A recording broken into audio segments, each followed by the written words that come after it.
On the Recyard every Wednesday night. Hey, everybody. It is Wednesday night, 7 p.m. Central Standard Time. We are live-ish on the Recyard Women's Prison Podcast. I'm Marci Marie. I'm Toonchi. Toonch, we're doing a little pre-recording today. We are. And it is Wednesday, but it's Wednesday afternoon. Sometimes I think that we should do afternoon rec sometimes, but you guys, I have an event that I have to attend this evening, and I didn't tell Marcy till the last moment.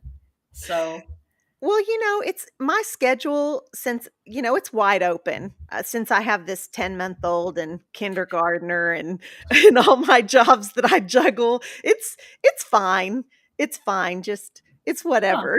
I figured we'd just roll with it as Toonch, you are 45 years old today. I am 45. Can you believe it? Now, somebody on Facebook said, "Oh my God, I would have never guessed. I thought you were my age, closer to 30. So I think she said 35, but well, I don't look 45. I don't feel 40. No, that's a lie. My shoulder. I know. This shoulder, the shoulder's the only thing though. Right. Yeah. Well, happy birthday, Toonch. Well, thank you. Thank you so much. Like right now, right this moment, it's your birthday. And Brittany told me, hey, she made it to 45. I thought, well, yeah, we both have made it to 45, and I don't know how to take that.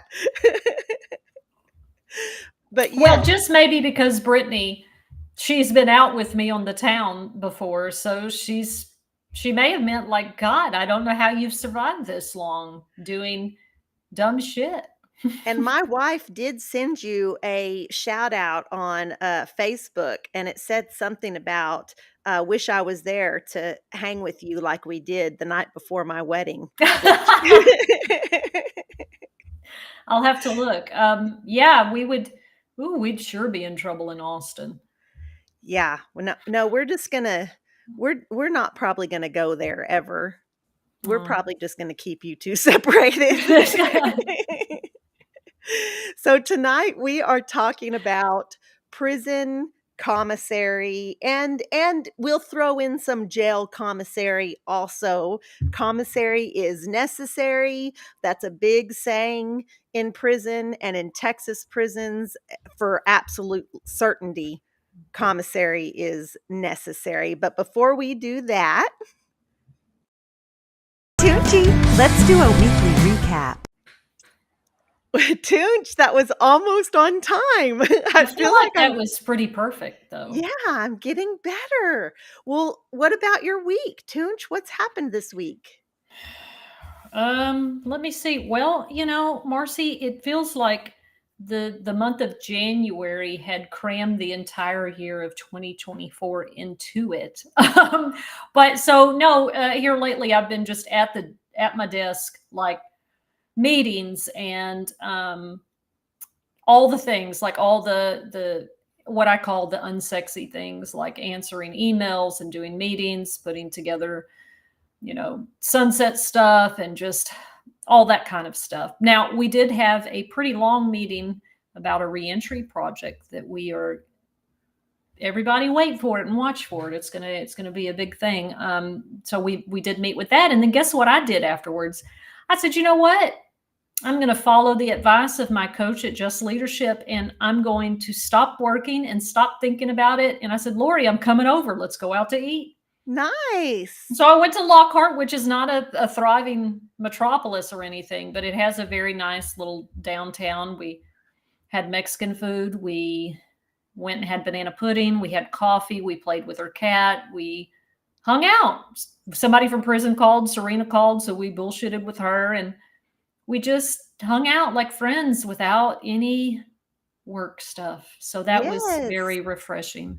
I love that so much. Good job for that. That separation of work, like the work home life balance, when you work from home, that's really hard. And then when you add that you're passionate about your work, it's even harder because it's hard to stop thinking about it Yeah. because you are so passionate about it. It's work that has a mission that you care about. So good for you. I'm trying to think. I don't think other than we had some Lioness meetings, lots of meetings throughout the state, so that was exciting. And I think other than that, I've been helping with the kids.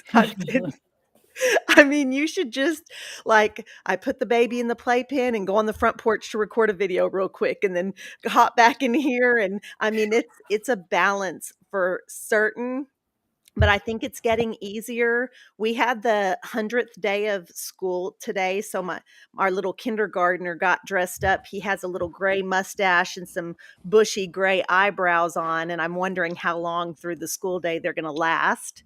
But yeah, that's really it. And then I'll just tell you, we have, elementary schools now, they have the app. There's apps. You have to download the apps to keep up with what's what, and the teachers, it's very high tech, first of all, Mhm. and I just thought, man, if I had just gotten out of prison, I would be completely overwhelmed because I'm slightly overwhelmed now, but it's something all the time. Like, they're selling chocolates this week. There's a spring dance that they need to buy tickets for, and then they need to dress up like an old man for the 100th day of school, and it's just bam, bam, bam, and I'm like, "Oh my goodness. How did I do this when my kids were young?" It's insane. That's an overload. Like, I mean, I love, that there's this better way, faster, convenient way for them to communicate with parents, but my God, what an overload. Yeah, it's a lot. And it goes to me and my wife's phones, and then so inevitably my wife will say, "Did you see such and such?" And I'm like, "Yes, I've already looked at that." Like, I don't need to hear it again. But yeah, that's our life and maybe the new normal for us. But we're getting better about figuring out how to work around that, and we have an event coming up on Saturday that we definitely need to talk about. Lioness is hosting an empowerment outreach event. You can see that on both of our social media pages, on the Lioness social media pages for details, but we're encouraging people to. It's open mic. And so you can get up and tell a little bit about your story, a little bit about your history, post prison, during prison, whatever. It's your story, yours to tell. And I think it's going to be a really good time. So I'm coming, and the kids will be with me. And I'm excited. So we will see y'all Saturday for sure. Yeah, So, that'll be a good time. And the event I'm going to this evening is it's in Austin. The acronym is RAP. I think it's Reentry Advocacy Project. I could be wrong, but it's associated with the Reentry Roundtable, and it's an open mic too, and that's why I bought this shirt especially for it. So and it says something like "Only Bucky loves me" or something. I don't know, but kind of on the theme of Valentine's, to just talk about the love in your life and how you experience love, and to just kind of an open mic and some healing stuff afterwards. So going to support other community members doing their things. So it'll be cool. yes, I love it. I love it. Let's get into the show, into the meat of prison commissary, Let's the see. huge giant business that God. is jail and prison commissary. Marcy, I feel like there's three things on your mind all the time when you're incarcerated: is visitation and the phone. I'll put that together. Mail and commissary, right? Those are the big ones. Baby, commissary is necessary. So I think that's necessary in any prison, but tell people why it is so necessary in Texas. I should have pulled that video that I did, dressed like a correctional officer, and I might if I find it quickly enough, but it's just highlighting exactly what Texas prisons give incarcerated people. And y'all, it's next to nothing. I need to tell you, you get deodorant one time when you get there.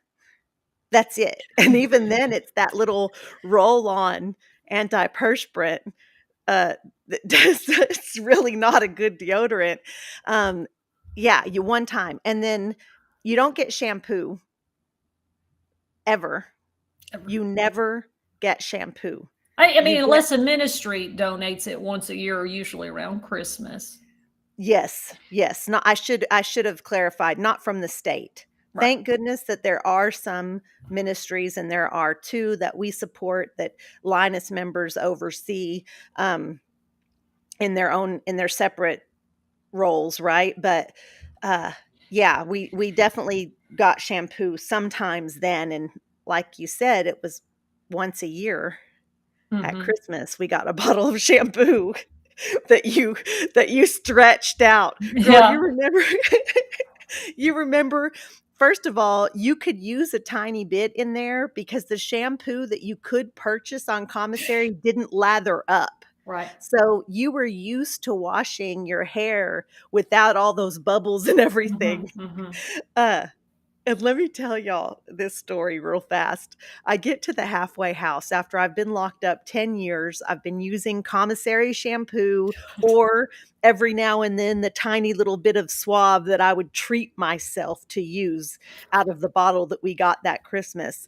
And I have a care package there from my kid's dad, and it's got shampoo and conditioner, like real stuff. And I'm like, yes, oh wow, and it smelled so good. And I get in the shower, I'm so excited. I have a body wash and a shampoo and a conditioner, like name brand and beautiful smelling and all of this. And I get the shampoo. Anyways, I get to washing my hair, and it just grows and grows and grows. The bubbles were everywhere because I did not have a clue about how it was going to lather up. I had forgotten that shampoo even did God. that.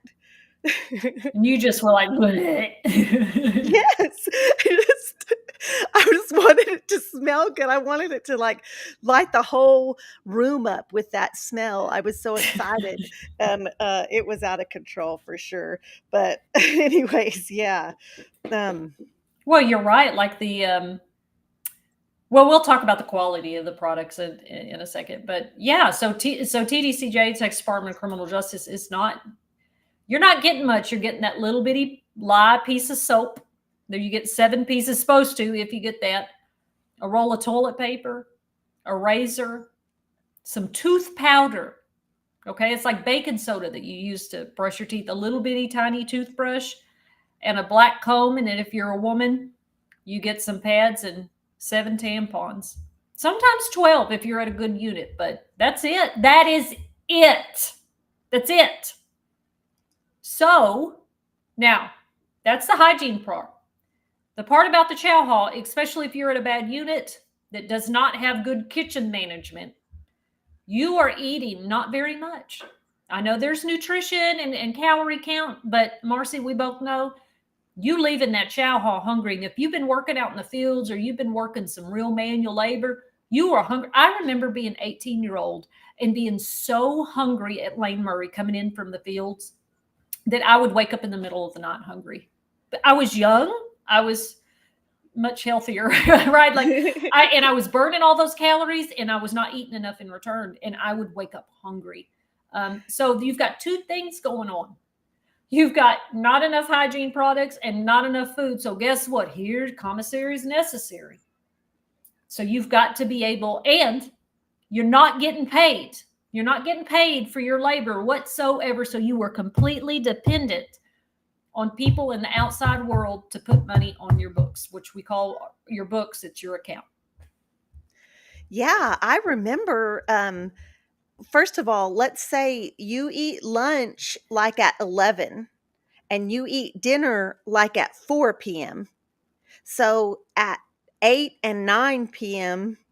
and 9:30 p.m. and 10 and 11 p.m., you're stomach is growling, even if you haven't been working in the fields. That's a long time to go in between nothing in your stomach. But I remember a girl, one of my bunkies, she stayed on top of me at the Plain State unit, and she would get like at about 9:30 at night, when it was not like there, you didn't hit commissary every 2 weeks. You were lucky every 3 or 4, and you emptied out, and so anyway, she had ketchup one time, and she was just putting a little bit on her finger and eating it. God. And I was like, what are you doing? She said, just let me be. I have to trick my stomach. I have to trick it into thinking that I'm eating French fries or something. So just let me have this for a minute, because my stomach hurts so bad because I'm hungry. And I just felt horrible for her. Yeah. Well, and let me tell you, Marcy, at the crane unit at Riverside, and this was this way when I was there 1,000 years ago, when I was younger. It was that way right before I left this time, and Serena tells me it's that way now, is that they get called out for chow at 10:30 for lunch. And then they get called out for dinner chow at 2:30. I kid you not, honey, I kid you not. That has been like that since I was 18. And we would try to grieve it. We would try to, complain about it, because now you are going from 2:30 to 3 in the afternoon all the way till 4 in the morning without eating. That's a trend. That's intermittent fasting. That's forced intermittent fasting. Yeah. Hey, and let me tell you, when I went to Riverside, those 2 months that they moved me over there for a class that I did not sign up for, and I got moved back to Mountain View. And it was in the heat, right? So it was in the summertime. I wasn't that hungry to begin with, but the access to the store was chaotic. Again, I'm used to Mountain View because they hold that as the jewel of the female experience. And I just said on Twitter today, it is not. It is a showcase. It is to show the public, look at it. No, that is not the way the rest of the experience in the units are. So I'm used to getting access to the store frequently, regularly, consistently. Even when the food wasn't great and we struggled with not having food or hygiene items, you still had access to the store. Riverside, it wasn't like that. It was absolute chaos. I lost when I got back to Mountain View after 2 months. Alexa was like, oh my God, you look like I hadn't eaten. Like, she was like, she just broke her heart. She was like almost to tears. And I was like, well, I feel like I look the same. She's like, you do not. Like, my eyes were something, my face was sunk in because I didn't have access consistently to food. Wow. And for her to notice, that's really something. That's really something. Well, You're a because thin we person supplement. anyway. Yeah, we supplement with the store, which is the burden on our families to send us money for all this overpriced gas station food is essentially what it is.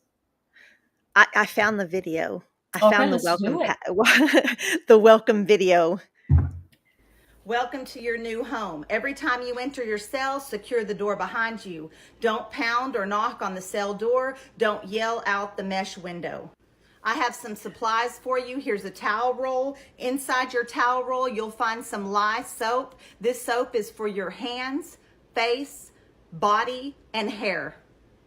No, you don't get a washcloth. Feminine products, you get 1 package of pads every month and 5 or 6 tampons every month. Now I'm giving you 2 rolls of tissue this week. You get 3 rolls of tissue every 2 weeks. You understand? Make this last. You're not getting any extra tissue. Plastic comb, plastic toothbrush, deodorant, and toothpaste. You only get these one time. And lastly, your razor. You can exchange this with laundry every 2 weeks for a fresh one. All right, get on in there. No, I don't have time for any more questions. Get on in there and close the door. Well, honey, girl, sometimes when you do those officer videos, I feel panic in my chest because even your makeup and the way you tapped your nails and that tone, I am 18 years old getting that fucking towel roll and going in that cell. I just want you to know that it takes me to another place. Well, I don't mean for it to trigger, but it was meant to be accurate, and It's it's so funny accurate. when I do those officer videos, where I felt like I was just being the average. Like, to me, that's the average, and people are like, "They're not that mean. Why is she so mean?" And I'm like, It's "Oh, like, go, that's those aren't the tame mean as ones. fuck. That's not That's the mean tame. that's just the one that's tired. Yeah. That's not even Right. Right. No, that doesn't even touch on the mean ones. Are you serious? But literally, the items that are handed to you, That's it. that's what you get. So you can imagine. I know, ladies, just think about what's in your bathroom right now that you use every day, that you use once a week, even. It's none of that. That's gone. And moisturizing, that was a big y'all. I remember my first couple weeks before I made store, I felt like my face was cracking. I Oh, felt God. like my skin was itchy because I'm a lotion girl, and just little things like that that you don't think about. Chapstick. If you work outside, you need sunscreen. Like, this is it's real. You got to have it, and you can only get it through commissary. Yeah. And these are, like Marcy said, girl, what about Amerifresh? That's a prison product, and it's watered down shampoo. And, I remember when I worked at AIDS Foundation Houston, we had a budget to buy hygiene stuff to give people in backpacks when they were coming out of the jail. And so I went to the store. Me and my boss went to the store to Target, right? Like, we're getting like the little economy size ones and all the name brand stuff or whatever. Nothing like fancy, but at least decent. VO5 or Suave and that kind of stuff. And so our manager, Marcy, says, "No, I don't want y'all to do that because we don't need to spend money like that, because that's a whole nother discussion about the way they handle it." But she said, "I want you to use this. This is what one of the homeless, unhoused programs uses." And she sent me an Amerifresh, like a website that sold Amerifresh products and other things. And I said, "Not no, but hell no. You're not giving recently released people stuff." I said, "They'll throw this in the trash." She goes, "Well, if they need shampoo and deodorant, they won't." I said, "Oh, yes, ma'am, they will. I will go without before I ever use a product that was a piece of trash product from the inside." And so when she wanted me to order this stuff, like, let's use the Amerifresh bottle. You remember, it was a clear cylinder, very cheap. What was it, like $1.10? Right. So those were like, when you buy them in bulk, in unit, they each would, and it was from I don't remember where it was from, but it was like 10 cents. It was like buying them in bulk was like 10 to 15 cents each. Right. Wow. So the amount of profit they were making on buying products that they're buying wholesale at Like a 90% markup. Yes. Yeah. And that's prison. That's Texas prisons. If you want to talk about markup, you have to talk about county jail. Good. Yeah. That's Man, that's worse. county jail commissary. Let me tell you, the markup is crazy. A ramen noodle in prison right now in Texas prison systems, I think, is 35 cents. It was 30 when I left, but I think it went up to 35 now. But in the county, when I was in county, it was $1.30 Yeah. for one ramen noodle. Yeah. That was so, but I do have. So in our county, once you know that you are going to TDCJ, you get transferred to a different county jail that they contract with, and you're held there until TDCJ picks you up. But you don't get to take your property. So you have bought your hygienes because county jail gives you less than what prison Right. that prison video, county jail, you get less than that. So, Yep. anyways, I had my hygienes, but I transferred to this other county jail and I don't have them. And I know I'm only going to be there a month. But I get there and their Suave shampoos were $5.25 at that transfer county. And I remember in county jail, I didn't hardly ask for commissary. It was just, I just learned to kind of figure out how to just have my hygienes. I didn't try to eat a bunch. It was so high. It was marked up so high. And even though they fed us terribly, I slept all Yeah. through county jail. I wasn't burning a lot of calories, No, you know. sure. And yeah, that shampoo and conditioner. And I just remember someone would have it in the dorm and I get there and I'm like, hey, does somebody have some shampoo I can use till we get to go to store? And they're like, girl. And finally one girl says, yeah, you can borrow some of mine. And I go to get the bottle and she opens it and pours a little bit on my hand. Yeah. And I'm fully dressed. I'm like, okay, thank you. Right. Like she's holding on to that stuff. It's like liquid Mhm. gold in there. Mm-hmm. Yeah, no, those county jail prices were even worse. And you're right, they're not giving you anything. They're giving you a toothbrush, right? Like that's it. That's all you're getting. Like in the county jail I was in Fort Bend, you had to buy your pads and tampons. So until I had money on my books, which it took a couple of weeks, and plus I was a whole thing we'll have to talk about one day. I've told y'all before, I folded up a washcloth that someone gave me and I used that for my period and had to wash it out and dry it. Toonchi, we're getting letters from solitary confinement at Lane Murray telling us that those ladies are not getting their feminine hygienes and that they're using rags. Or one girl said that they cut up a gown and passed it around, had folded up gown. Yeah. Well, and the access that people have who are housed in ADSEG or in cell block and other custodies, their access to the store is even worse. And I worked in commissary for, 4 or 5 years at Crane back in the day. And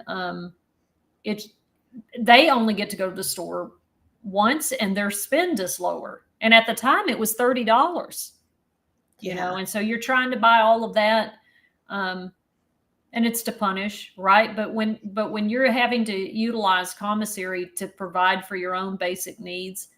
And I remember when I got to prison this second time, I was like, what am I going to do? And I told my brother and I told my best friend at the time, I said, look, please do what you can and please let it be consistent, because life in here, there's 3 things that make your life miserable in here: where you work, where you live, and if you go to the store. If those 3 things are bad, your life and existence there is absolutely miserable. Absolutely. You don't have anything to look forward to. I mean, even when my parents only sent me a little Marcy, they didn't know, and I didn't want to tell them, right? Like they would only say, I lived off of $20 a month for several years when I first got to prison. And then I won my lawsuit. But that little $20 for the whole month, I went to the store once a month. And so I bought my little hygiene stuff. And as a treat, I would get a Sprite and a rainbow pop or a cookie cone. And I lived for that. I looked forward to that. It was the only little snack that I ever got. And I ate in the chow hall every single meal. And it was a hard existence. It was a hard existence in there, not having access to the things on commissary, because, not having hygiene stuff, but also not having food to celebrate or cook with, or, nobody's inviting you if you're indigent. I'm sorry, but they're not, right? I mean, some people would be nice every once in a while, but if you're indigent, I mean, you can't contribute. So you don't. Yeah. They want you to throw in. They want you to throw in. They don't want to have the whole burden of financial burden. So and for sure. You remember how people would say, oh girl, she's just coming over here because she wants somebody to feed her. Yeah. That, I Yeah. mean, that would, you knew the people that was like, they were hungry all the time, and you would be like, dang, like, I understand, I want to help, but like, this is my family's money and stuff. Like, I want to do my part, and I want to help, but I mean, I can't feed the whole dorm. Yeah. Yeah. And you couldn't cook because when I wasn't going to store, because my family, they all sent money sporadically when they could. So there were plenty of times that a store came around and I wasn't going. But I either had a wash job, I was washing somebody's clothes, so I had a $10 list here, or I cooked for people. And so that was a big thing. Like, hey, they'd say, hey, let's get Marcy to cook. And they'd throw in, and I got to eat. I'm cooking for everybody, cooking a nice big meal, and I got to eat. So, uh, bless your little heart, because I know you couldn't cook. You were hungry, baby. Yeah, I mean, especially when I had those first few years that were just, I didn't have tennis shoes, because you have to buy tennis shoes, right? Like, that's another thing. If you don't buy tennis shoes off a commissary, you have to wear the state boots or the little state slip-on canvas shoes that tear up. Me and Marcy have talked before about like status, and there's a hierarchy. There's a just like in high school, right? Like, it's a really nasty, mean, dangerous high school for women, for girls. And so if you have state boots on and you don't have no undershirt, right? Like, you look dusty, right? Dusty. You're a dusty. And people know that you don't have money, you don't have support, whereas the girls with the press sets and their clothes on, and they've got their money and they've got their stuff going on, and they're treated with more respect. Little dusty girls are not treated with respect, and that, right? Because it's a social system. You're like, oh my God, like, I don't want to be like ostracized and treated crazy, because people would assume that you're going to start asking them for things, right? And just that whole stereotype of, well, she doesn't wash her own clothes, she must be dirty. And then that didn't just come from the incarcerated population, because staff, and I think on a subconscious level, staff thinks, oh, well, their family's not going to call and complain on me, and they Right. get people that don't go to commissary get picked on more by staff members because of that. Yeah. Indigent incarcerated women get picked on by staff members more. Yeah. So, I mean, commissary is necessary. So, like you said, you got to get a hustle. If you Yeah. don't have money, you start washing clothes, you cook, you draw, you do a service, you steal from the kitchen, you bring stuff in. Like, you have a service that you provide that people will pay you. They'll pay you in commissary, they'll pay you in stamps. That's currency. And let's talk about this one, because I'm not going to lie.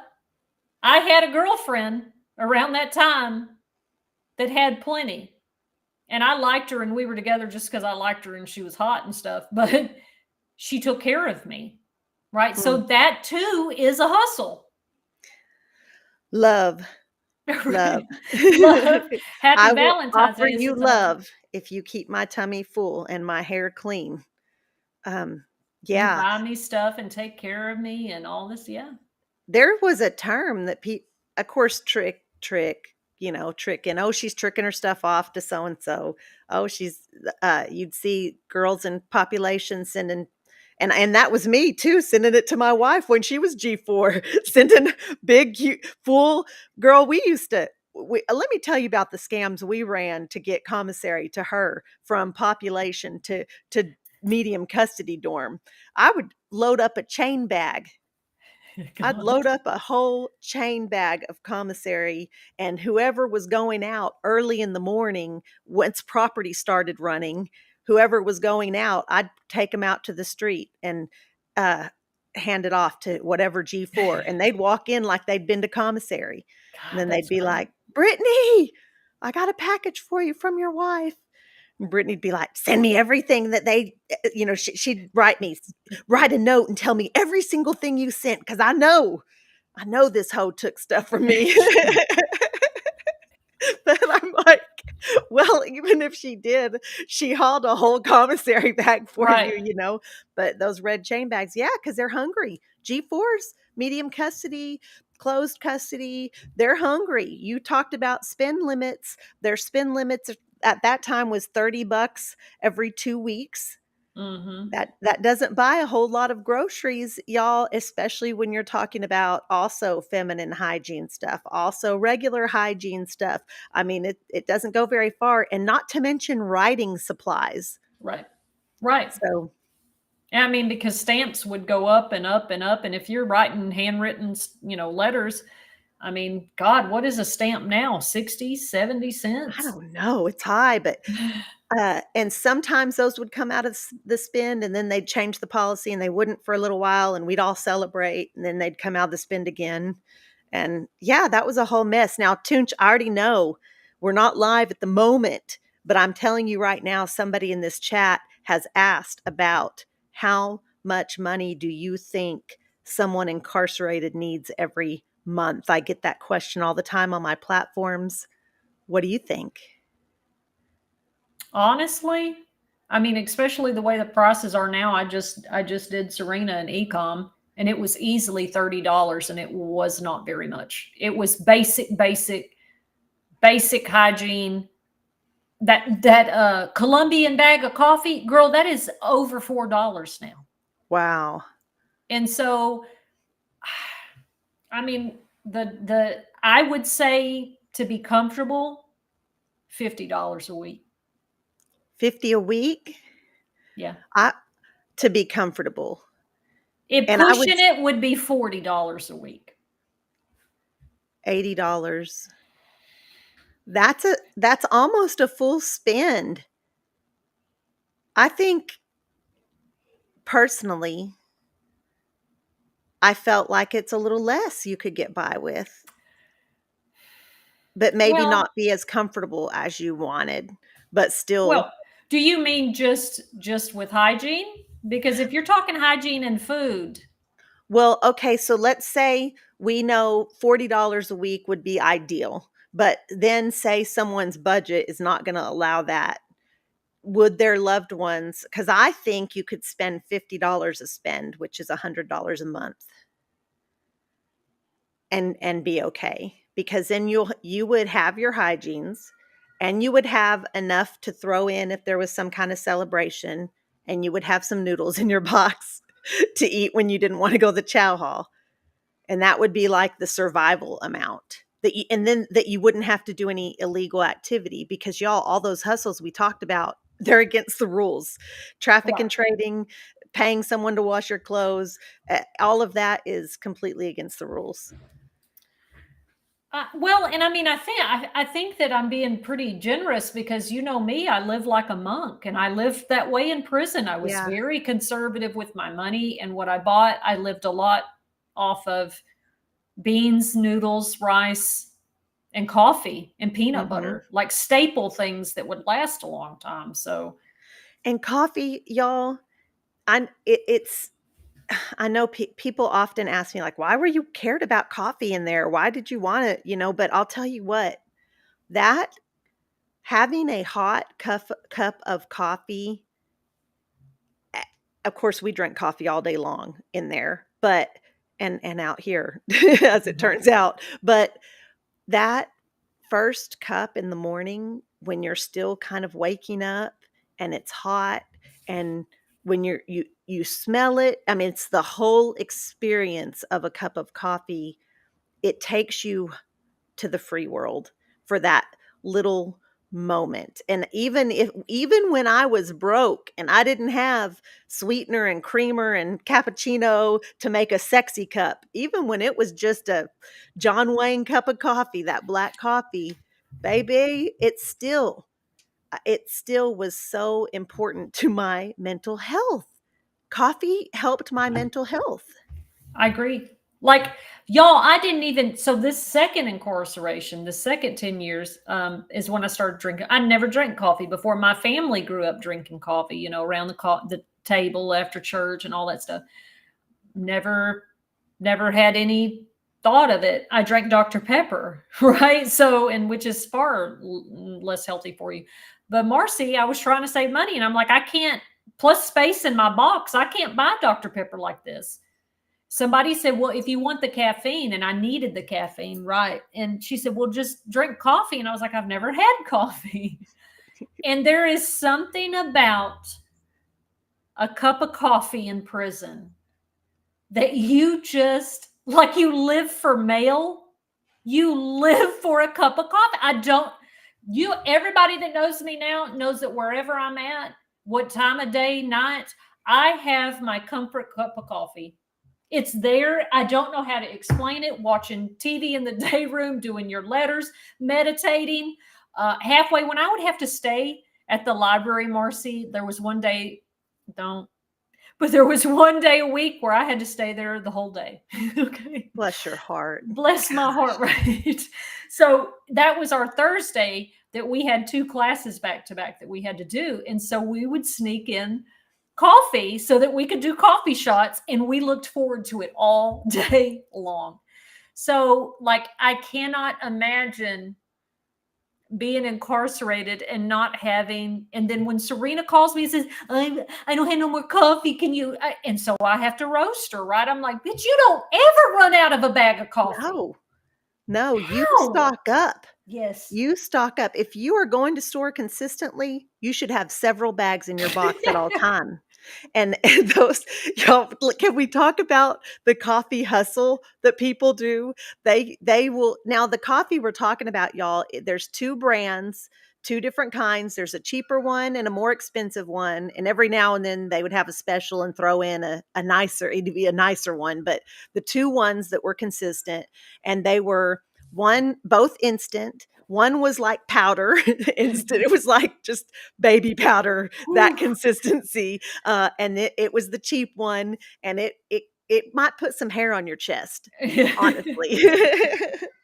And then the other one that was granules, but still instant. It was more expensive. Anyways, let me tell you, you would keep a cheaper bag to give out. Like if I was doing well, making good store, had several hustles going on, so my box is full, consistently full, I'm going to keep some plantation coffee around to give out when people ask me for coffee. I'm sure, here's some coffee. But there are folks that if you ask for coffee, they're going to say, yeah, I'll sell you a spoon. Yeah, I'll sell you a spoon. I'll sell you a spoon. The cheap brand is 1 stamp a spoon, and the more expensive brand is 2 stamps a spoon for a cup of coffee. And people did it. If people that were on restriction, man, they did it often. That was a big hustle. I mean, I can't, in my box. And again, everybody that knew me, Marcy, knows that I didn't keep stuff. I did not keep stuff. My box was never to where you had to hold it shut to lock. Never. You just open it, you can hear it ding, because I hate having things. I just am like that. But I'll tell you this, there were 2 rows of soap, and there were 4 bags of coffee and 2 jars of peanut butter, right? Like always. And the allowed allotment of stamps, which was 30 at a time. And you never saw me without any of those items, ever. Baby, every old school in Texas prisons has that in the back of their box, that stack where you just line the whole back of your box with those tiny little soaps that they sell on Commissary. And folks, why do we do that? Because guess what? They will run out. Commissary is going to run out of soap. They are going to run out of toothpaste. They are going to run out of deodorant.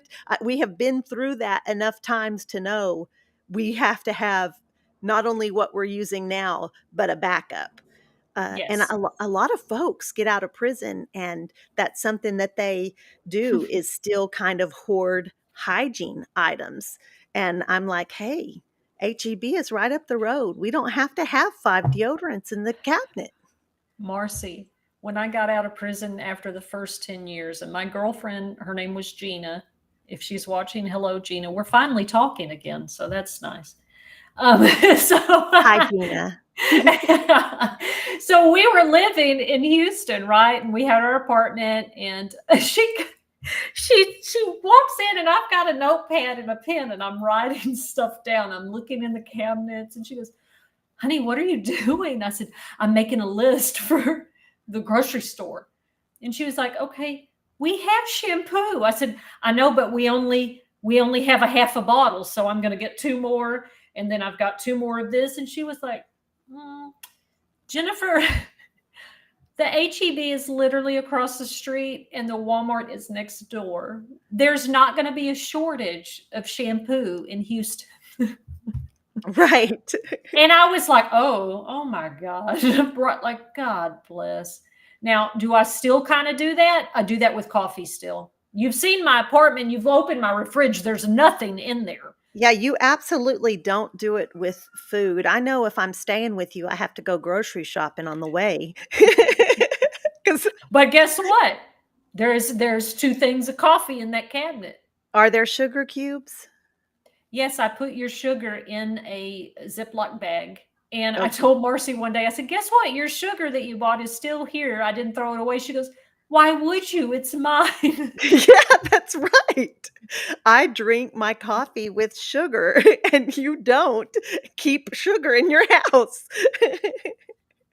Well, it's there. And it's sealed up so little mice can't come in and get it. But I don't hoard stuff like I used to. I am a very minimalist person, but I would hoard food and hygiene stuff. Now I kind of like almost am the opposite of that, is that like hoarding triggers me, I guess, to like that scarcity, that oh my God, there's not going to be any. I remember one time there was a whole year that we did not have deodorant. Yeah, that deodorant was 2011, because it was like my first year at Lane Murray. There was no That's deodorant. correct. Nobody, like none. I mean, none. There And wasn't during some men's COVID, deodorant.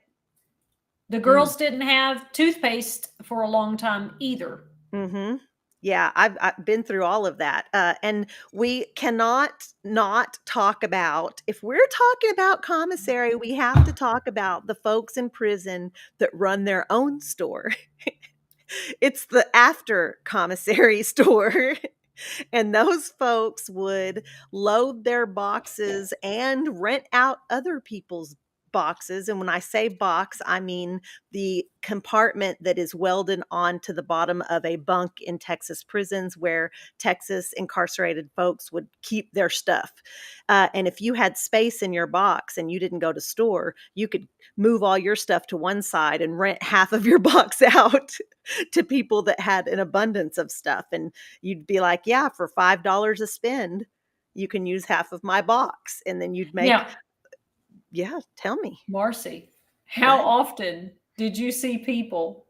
Look, this is what tell me if y'all did this at Lane Murray, because I almost said these hoes, but I'm just talking prison slang. Girl, I remember this, and I saw it so many times. This girl would say, "You can rent my box. She's indigent." So they pack this girl's, but one of them girls that has a trick that's putting $500 on her books every 2 weeks, and she's just spending money on and just shit, right? She packs her box full. We come back from somewhere. This girl has filed an OPI, which is an investigation, packed up the stuff, and got moved to ADSEC, and then ends up in another dorm. So she just kept the stuff. Like, you can't tell nobody, right? Because you're not supposed to be putting your stuff in somebody's box. And they would do this all the time. Now, did they do that at Lane Murray? I don't think that I saw that very often. I don't know. I do know. I remember when and I'm just going to say her name, Deja Michelle, who is a Linus member, who I did time with on Lane Murray. One time she had somebody going to the store for her for extra. So her people put money on somebody's books, and they went to the store, and then Deja ended up going to medium custody before the store day. So that person went to store and had all the stuff. But I'll tell you what, you didn't really want Deja mad at you because she she was about that life, and that's some more prison slang maybe, but I remember being at the chapel, and the transfer of commissary items happening, and Deja had stuff in under her arms, in the front of her bra, in the back of her bra, in her panties, in her socks, and we're leaving the chapel, and as we're leaving, a package of chicken Oh is God. just falling out the bottom of her pant leg, and we can't get stopped, you know what I mean? And she's like, "Oh my gosh, Marcy, this stuff's falling out." I said, "Baby, you better just keep walking. You better just pretend like it's not happening." And, and luckily, we all around her knew, because there was always going to be that one girl that was going to be like, "What's this chicken doing on the ground?" And the That officer one girl. come over to check it out. But luckily but yeah, that kind of stuff did happen for sure, but not so much. I don't think that was a legit hustle. That was a legit, hey, if I didn't go to store and I needed a little bit, I could rent my box, and that worked out. So, Well, let me tell you, when I was a kid and I was 18, remember I only had $20 a month, right? My neighbor, and this is how I was naive, girl. I mean, surviving all the shit at the Texas Youth Commission was different. It wasn't stuff like this. It was like real, like, it just wasn't. We weren't like that with each other.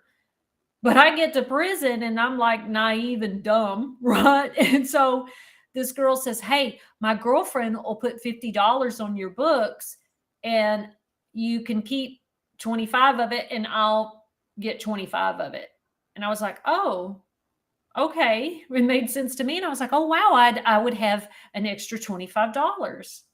Made sense. And the girl said, "Yes." And this was way back in the day, Marcy. So there was no telephones, there was no emails, everything was snail mail. So I just had to believe the girl that it was there. So I did the list. And of course, what do? When you owe somebody, you put their stuff first and then you do your list, right? You remember them times if you were washing for people and they're like, "Oh, they didn't give me this." Bitch, that my stuff should have been the first thing on your list, right? mhm. So I did the list. It was her stuff, and then it was mine. I'm up there at the window getting do do do do do do, and they're like do do do do, and then they marked off the rest, and then they gave me the receipt, and I'm like, and it was my $20. Oh, It was my little oh, $20, Toonchi. and the stuff that she got, like I couldn't use, right? Like the hair products and the different things that she ate. I don't eat that. I don't use that stuff. And I was so upset. I just gave it to her. I just gave it to her and said, "It wasn't there. I don't know, but here." And she was like, "Oh, I'm sorry," or whatever. And the girl was like, "I don't know what happened. That money should have been there. And I'll make sure you get paid back." And But I learned a very terrible lesson, right? A very hard lesson. And I didn't tell nobody, but later that night, because I wouldn't get no more money for another month. And I just pulled my little sheet up and I just cried. I just cried. Oh, Toonchi. I was Oh. 18, girl. I was hungry and And I you felt gave her that stupid. stuff. You could have traded some stuff I around didn't with even know to do people. that. I didn't I'm even know to I'm do mad at that. that lady. What's her name? Let's look her up. Her name is Lisa Aduku. Aduku? Well, Yep. golly. Yeah. So if I'm she's so watching, and who knows, maybe she was lied to by her girlfriend. I don't know. yeah, I'm But sorry I that know that I happened. got hustled out of my little $20 that I only got once a month. So I get real skittish and weird about money sometimes because of the ways that people manipulated me when I was a kid, when I first got to the system and I didn't have very much. Mhm. And then I would watch other people manipulate people out of stuff all the time. So I'm a very giving person, but I am a very suspicious person for all the hustling and lying and survival skills essentially is what they are, but it makes me very skittish and suspicious. And that happens. We're almost at our hour. We didn't talk about the ways extortion happens around Mm. commissary, and that kind of thing. And I meant to bring up about how the Priya videos show like this little, it's always just like this stereotypical little nerdy guy going into prison and going to his bunk, and there's a Snickers bar on his bunk, and he picks it up and he's like, oh, somebody gave me a candy bar. And then this stereotypical convict big old guy comes barreling in. Yeah, you ate that Snickers bar, you owe me a favor, kind of thing. Like, and it just didn't work out. It wasn't like that. Like Toonchi, you said, you were a very giving person. I always kept noodles that I could throw at someone if, and I mean literally sometimes throw across the dorm. I don't mean throw at someone, but that I could give someone if they were hungry. And yeah, I also wanted to talk about how you could tell your friend. Did y'all do this on Mountain View? How you could tell your friend in a completely different dorm, even send her a message like, "Hey, tell Angelica I'm hungry. Tell Angelica I said I love her. Oh, you're in K1 Alpha? Tell Angelica I said Marcy said I love her, and I'm hungry." And that Yeah. meant, Angelica, you need to cook a meal and send it to Right. me. It didn't mean I needed fed right then. It meant Right. in the next week, I need you to cook and send me something to I eat. need you to cook for me. I want you to cook for me. And that's how we showed love and affection for our friends. Had to do a lot around food and commissary. Was cooking Right. a meal for someone, or a cake, or I mean, I remember even like making a really nice cup of coffee. They used to sell cappuccino packets individually, and you could get like 4 spoons out of that. So I would take half of that cappuccino and put it in my morning coffee, and then I would add a spoon of coffee and add a sweetener and add a spoon of creamer and roll it up, and then you had a cup of coffee, and then I'd write a note to my friend or whatever, and be like, "Here's a sexy cup of coffee for you. Love you, thinking about you." And it's just something that we were able to, out here we can send an email or get on social media and say something sweet or send memes and all of this kind of thing. But in there, that's how we showed, uh, yeah. Yeah. Well, and I mean, just thinking about that too, today being my birthday, if, you know, everybody went to the store and bought stuff and put it on my bed or wrap it up, or, somebody sent me a cookie cake that they made, or we all got together. And my favorite thing on my birthday, Ray always says, "What do you want on your birthday?" I want tamales. Oh, Jennifer wants the hardest thing to make, the crushing up all that. Of course she does. And I said, and I would tell Alexa and them, okay, but I don't want, and Belinda, and I can't wait for you all to meet Belinda. Okay, I don't just want tamales. I want tamales, and I want rice, and I want beans. I want the whole thing, and then I want a cake. And so a cold Dr. Pepper. We decide what night we're going to do it on the weekend, and we sit up and watch movies and have this huge thing. And if you don't have access to commissary, you can't do those things. You can't share in Yeah. that, and you can't do those things. Yeah, commissary is necessary for survival, for hygienes, for food, and for community. All of those things are all based around commissary. Toonch, any final thoughts? Because we're literally at our last minute. No, actually, can you believe it? My shoulder's starting to hurt, and I'm probably looking kind of run down. That physical therapy ain't made it very angry, so I'm probably going to rest before the event tonight. Toonch, happy birthday. And I Oh, well, thank forgot, you. because it is your birthday and we were just talking about that, I forgot to tell folks to make sure y'all are liking the video, sharing the live, commenting, all of that good stuff. I'll be in the comment section with y'all while you're watching. And if you're listening wherever you hear your favorite podcasts, please do leave us a review. We love you so much. And we will be back next week, same time, same place, Wednesday night, 7 p.m. And we will see you then. For hanging out with us on the Recyard Women's Prison Podcast with Marci Marie and Toonchi. Make sure and subscribe